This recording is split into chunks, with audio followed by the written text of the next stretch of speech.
So in chapter 1, we're going to be looking at what chemistry is.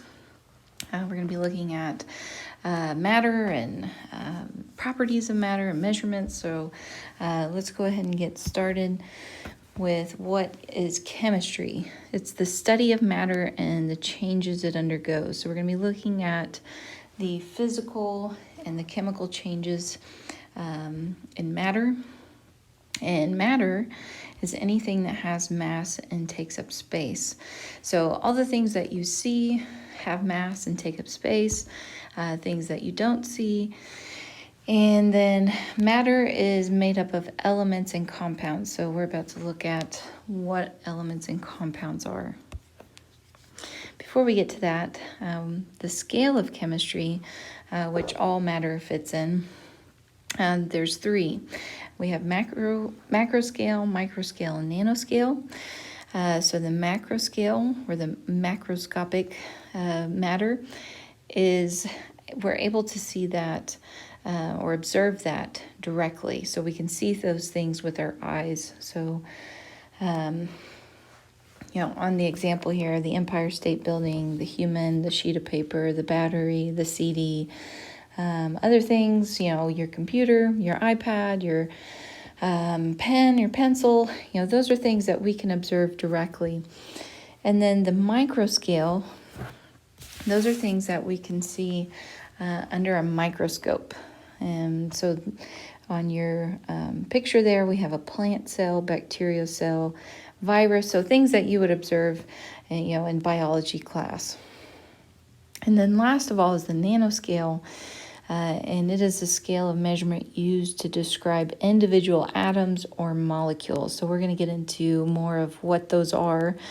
But you can see there we have the aspirin molecule, a water molecule, and an atom. So anytime you're answering those questions on your homework, just kind of go by that, what I just described to you. If you can see it with your eyes, it's on the macro scale. If you can see it under a microscope, it's in the micro scale. And then if it's a molecule or an atom, it's in the nanoscale. So all matter is made up of elements and compounds. And here is our periodic table of elements. So there's a total of 118 recorded elements on the periodic table, and that changes, but that's what we have right here. So an element is the simplest type of matter, and each element has its own atom. So we have nitrogen atoms, and lithium have lithium atoms, and cobalt have cobalt atoms. So each element has its own atom. So here in this picture, I know it's just circles, but those circles represent the atoms for each element. So we have carbon atom, oxygen atom, hydrogen atom, iodine atom that are listed there. So if it's just one atom, we just call it an atom. Elements can't be broken down into a simpler substance. The atom is the smallest particle of the element. So again, each element has its own atom. Then we come to compounds. So we said matter is made up of elements and compounds. So compounds are formed when you have 2 or more elements that are chemically combined in a fixed proportion. So the big deal here is you have 2 different types of elements. So for water, we have an oxygen atom and 2 hydrogen atoms. And you can see that on the molecule there, and also the formula H2O, so 2 hydrogen, 1 oxygen. So since we have 2 different types of elements that are chemically combined, this is considered a compound. And then it says in fixed proportion, so water is always H2O. You always have 2 hydrogen, 1 oxygen for water. Now if you change that and add another oxygen and get H2O2, like hydrogen peroxide, it becomes something different, right? It's no longer water, now it's hydrogen peroxide. So water is always 2 hydrogen, 1 oxygen. Hydrogen peroxide is always 2 hydrogen, 2 oxygen. Compounds are in fixed proportions. Okay, so here we have, we're going to be looking at terminology. So atom, if I just have one single atom, we just call it an atom. Okay, so we in the first box with the red dots, those are all just single atoms. Not many elements can be found in nature as just one single atom. Now helium is an example of that. So the atoms in this box could be helium, okay, because they are able to exist by themselves. And then we have molecules in the next box. But since both circles are green, it means that we have the same type atom. So let's just say we have nitrogen, okay? We have nitrogen atoms here, and we have two that are chemically combined together. So we don't call these atoms because it's not just a single atom. We have two that are combined together. So instead we call it a molecule, okay? But we don't call it a compound because you don't have two different types of elements, right? You just have nitrogen. So this would be the compound. So we have two different types of elements. We have the blue and the yellow representing the two different types of elements. So in the first box we have compounds, but in the second box we also have molecules. So I can call a compound a molecule. But not all molecules are compounds, so you kind of have to be careful there. So as long as you have two different types of elements, you can call it a compound. You can also call it a molecule. And going back here, as long as you have two atoms combined, you can call it a molecule. But if it's the same element, you cannot call it a compound. So just to make sure we know the difference there. Okay, so we're going to be looking at properties of matter. The first one is a pure substance. So elements and compounds are considered pure substances. Now, what makes it a pure substance is that the composition does not vary from sample to sample. So what I mean by that is if I have a cup of water and a beaker of water, the composition isn't different. Now, the amount may be different, but the composition of the water does not change, right? I have H2O. It's not changing from the cup to the beaker. Or if I have so just looking at your picture on the slide, if I have a cup of magnesium and a piece of magnesium on the table, the composition is not varying. It's still magnesium. Again, the amount might change, but the actual composition is still the same. So for pure substances, that's the big deal. Composition doesn't vary from sample to sample. Also, pure substances have well-defined physical and chemical properties, and we're going to get into that pretty soon of what physical and chemical properties are. Okay, we can have three different states of matter. The first is a solid. So the top picture there represents our ice. So that's a solid, and you can see the molecules in the circle there. It's not a great picture, but the molecules are very structured. They don't move around. They can wiggle a little bit, but they don't move around. They're kind of held in place there. So the solid has definite shape because those molecules are not moving around. And also it has definite volume. Then the second picture is water. So we have a liquid, and these molecules you can see aren't as structured. They're kind of more bunched up.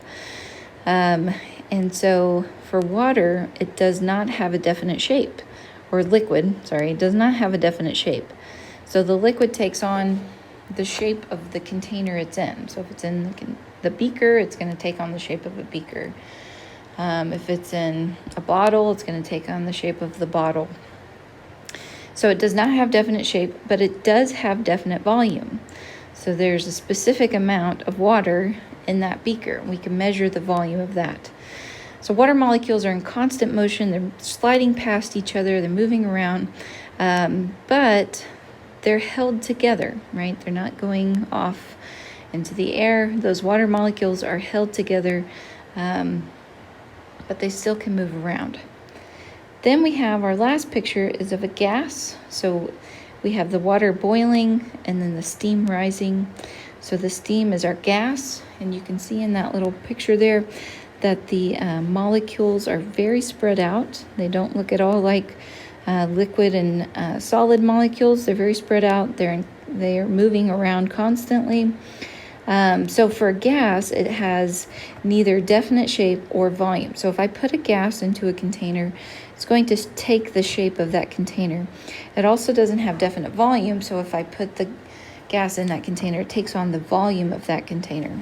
So these are the three different states of matter that we can have. Okay, so continuing with properties of matter. Physical change is a physical state of the substance, but not its composition. So physical properties, some examples here are boiling point, melting point, freezing point. So those are just the temperature where your substance begins to boil or freeze or melt, right? So really what's taking place in those three are a change of state. Okay, if I'm boiling water, then I have molecules moving from a liquid to a gas, but it's not changing the makeup of the substance. It's still water. It's just changing what state it's in, if it's in a liquid, a solid, or a gas. So those first three really have to do with that. Then we have density. Density is mass divided by volume. So it just gives us, it's not changing the physical composition of our substance. We're just taking the mass of it and dividing it by the volume. And then the odor, the volume, the mass, all of these are just a physical property of the substance. It does not change the makeup or the composition of our substance.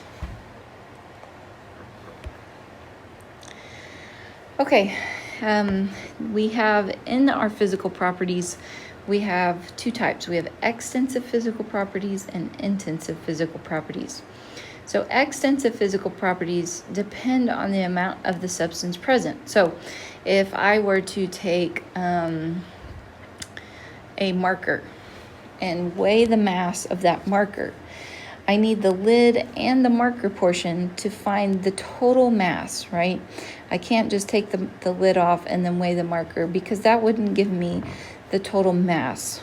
So I need the entire amount present to find the mass. Or trying to think of another example here. If I have a phone, my phone and my case, I can't take the case off if I want the entire weight of my phone with its case. You have to have the entire amount present to find the mass, or the volume. If I was looking for the volume of a liquid, energy, same thing. Those are considered extensive properties. Then intensive properties does not depend on the amount of the substance present. So for example, if I had a folder, a red folder, all I had to do is show you one side of that folder and you know it's red. You don't have to see the entire folder to know that it's red. Or and then the three I have here: density, boiling point, color. Okay, if I boil a big pot of water, it's still going to boil at 100 degrees Celsius. Or if I boil a smaller pot of water, it's still going to boil at 100 degrees Celsius. So it doesn't matter what the size or what the amount of water I have, they're still going to boil at 100 degrees Celsius. And then density, if you remember, I said density is mass divided by volume. Well, you can see that mass and volume are extensive properties. But when I divide the two, it becomes an intensive property. So if I find the density of water, I find the mass of my sample, and I divide it by the volume of my sample, the density of water is always going to be 1 gram per mil. That doesn't change. Okay, so I don't need a large amount of water or a small amount of water to figure out the density of water. It's always going to end up being 1. So that's the same for any substance. Okay, I can take its mass and divide it by its volume, and it's going to be an intensive property. Then we have a chemical change. Chemical change happens or occurs when the substance is changed to something else. Okay, so we saw that with physical change, it doesn't change the makeup or the composition of the substance, but with a chemical change, it does. So some examples, we have a rusty nail here. Okay, so if it's a rusty nail, it no longer is just iron. Now it becomes iron oxide with the rusty. Well, let me show you. Okay, so we have iron and oxygen reacting, and now that rusty nail is iron 3 oxide. Okay, you don't need to know that reaction, but I just want you to see it started off just iron, and then once it reacted with oxygen, now we have the rusty nail, which is iron 3 oxide. Okay, spoiling of milk. Okay, that's definitely not the same substance as regular milk. It's really gross.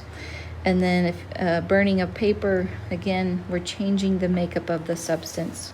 So anytime you have a chemical reaction, you'll have a chemical change or chemical properties observed. So chemical properties, again, are observed when you have a substance chemically changed into another substance. So some chemical properties are flammability. So that's just the ability of a substance to burn or ignite. Corrosiveness is a substance able to destroy solid materials by a chemical reaction. And then reactivity with an acid. So in this picture, we have methanol. Methanol is reacting with oxygen, and it's producing water and carbon dioxide. So that's an example there of flammability. So methanol is flammable.